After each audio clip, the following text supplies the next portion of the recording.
Welcome back to the week, ladies and gentlemen. Now I am sitting down with a remarkable young man that attends LaGrange High School. He's a senior there, and he is a part of the LaGrange Youth Council. I am joined today by none other than Devin Dents. Devin, welcome to the show. Thank you for having me. Well, Devin, first of all, I just got to comment on the voice. Okay, I know that you're going to do some voiceover for somebody because you have that awesome voice. I'd say only when I sound nasally or when I'm nasally do I have that voice, but you got it naturally. So make sure you use it, okay? Well, I did get a voiceover and voice narration offer when I was in Atlanta. I can believe it. I can believe it. Awesome, man. Devin, if you don't mind, tell us just a little bit about yourself. Well, my name is Devin Dents. I am a senior in LaGrange High School. I am the committee chairman and sustainability for the LaGrange Youth Council. I am part of the NAACP. I am a Calumet Park member, community member, and I'm also a martial artist. And while being a martial artist, I would take people who I see who are not confident with themselves in my community or at school. I would invite them to have a free class so they could regain that confidence and to let them know that they are strong and they should be proud individuals. Oh, wow. That was a little known fact. I didn't know, because I'm a talker. I didn't pull that out of you in my conversation prior, but that's awesome. When you talk about you being a martial artist, and I'm just going to let everybody know we may run over a little bit because we got a lot of things that I want to talk about. How does that help with discipline? And you also said it's a self-confidence builder. Talk about that discipline nature of that as well.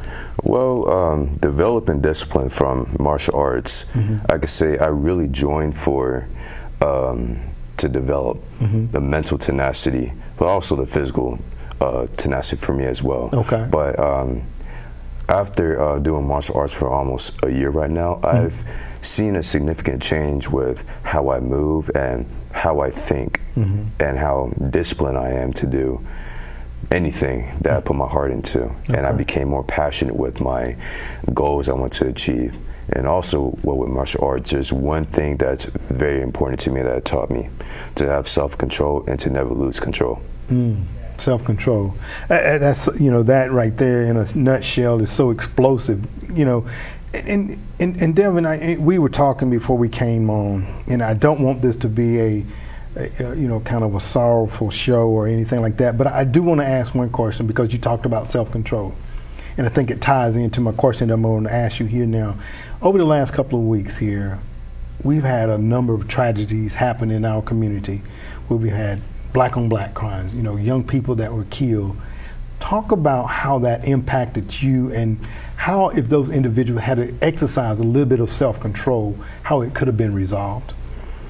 Well, I guess with the death in our community or our community as LaGrange, especially for LaGrange High, it just seemed like just a fog of death just passing by, and a lot of people are getting taken along that fog. And well, with the many deaths in LaGrange, they're easily avoidable because most of them were violence. And I think, when I see and hear about so many young people dying, it only motivates me more to become a strong leader the youth and also the adults can admire, so I can help them get on a better path for themselves, because they're on a broken road and I want to fix that road to a better path for their health and success in life, instead of living in that sorrowful environment where they think that death by violence is normal. We were talking, and I know that you said you guys, I think you were kind of close to one of the individuals that lost their life, so our condolences to their family and also to you for losing such a close friend. And it kind of transitions into what we're here to talk about here today too, because not only have we had those incidents, but we had innocent people that were just sitting on their porch in the community in which you live that just tragically lost their life from a stray bullet. And that's what we're here today to talk about, Miss Pat's garden. Talk about that just a little bit. I mean, you live there in the community. How did that impact your community? Well, it impacted our community because, Patricia Underwood, she was a great community service leader and a great woman for that.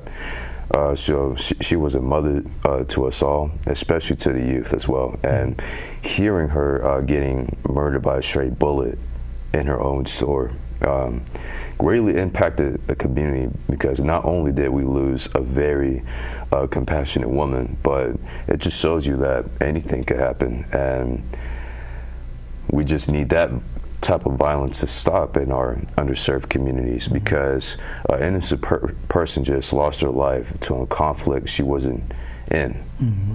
And what if that was somebody else, or somebody else's child, their baby, their other mother, their father, anybody? And you know, one of the, you know, out of a tragedy there always comes a triumph.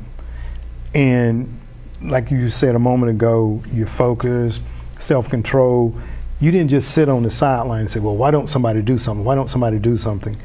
You put your money where your worries were, or you put your mouth where your worries are, and you got involved. You with the LaGrange Youth Council, you're the chairperson of sustainability, and now you guys are getting ready to do something in honor of Ms. Pat. Talk about that if you don't mind, Devin.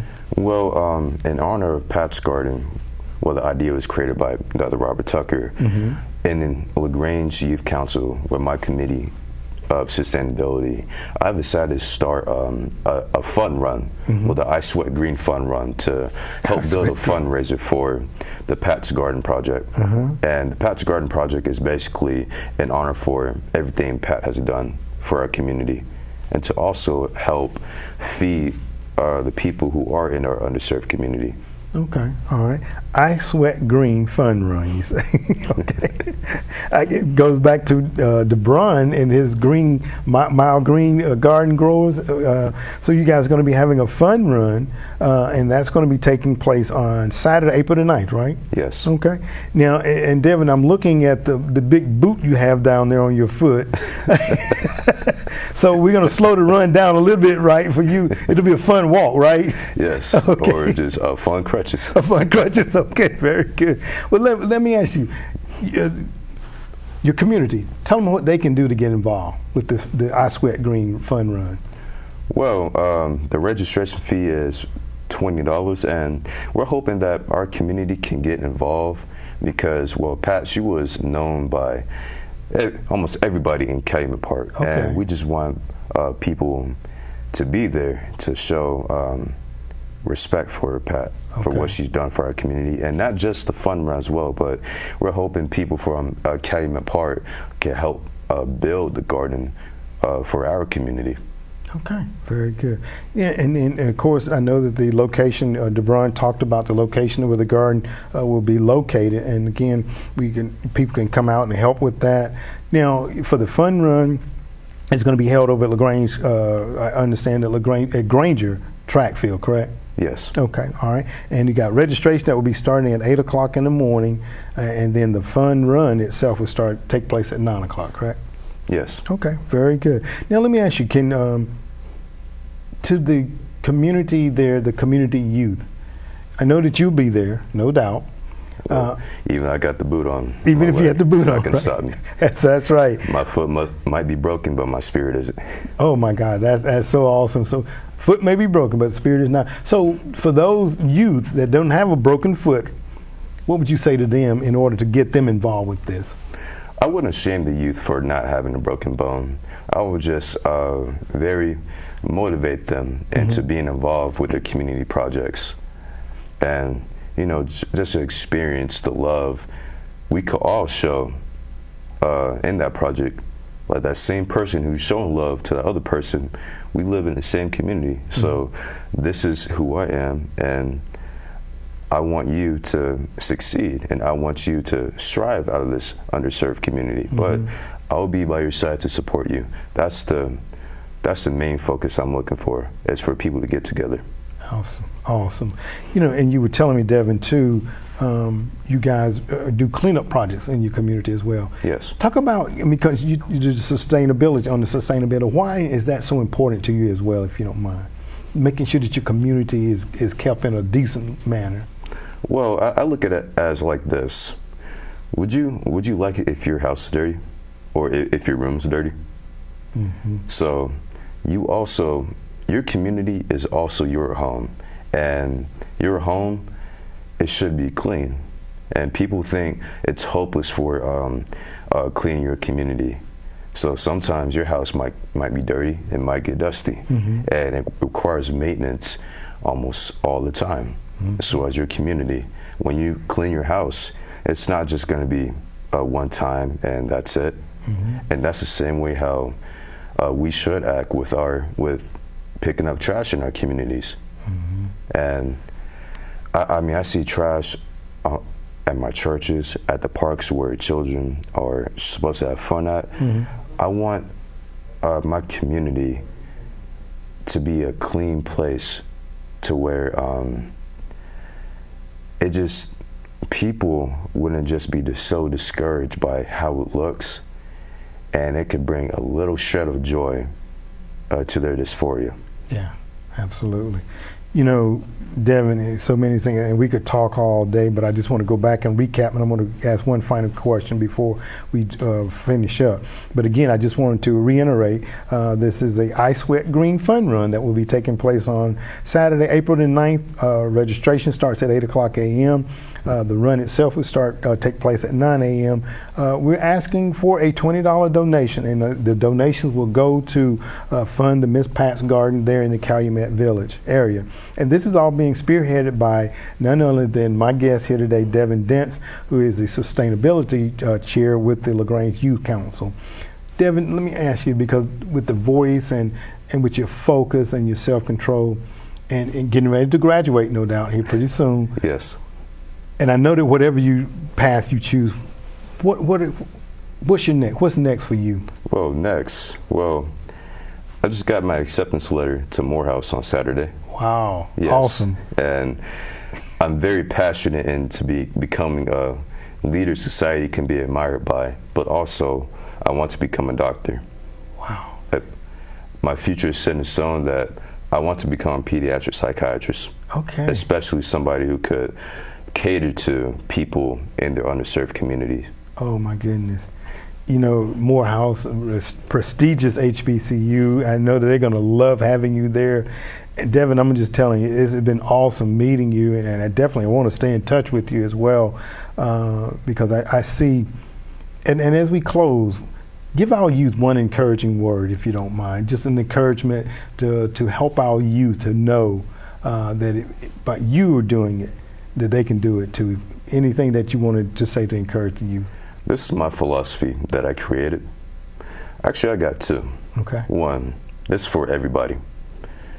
Your black and past cannot stop you from having a brighter future. And also for the young boys who've been tormented by their peers and even by their elders. Let's go for the elders who's supposed to show young boys how to be men. You don't have the right to emasculate a young boy before he reaches manhood. Awesome. Awesome, man. You know, your future, you're writing your destination right here today. And your future is so bright, Devin, that wherever you go, you're going to light up the room. And I'm glad that I had the opportunity to meet you today. So thank you for being my guest today. Thank you for having me. Yes, sir. All right. Ladies and gentlemen, stay tuned for more City Week coming up in just a moment.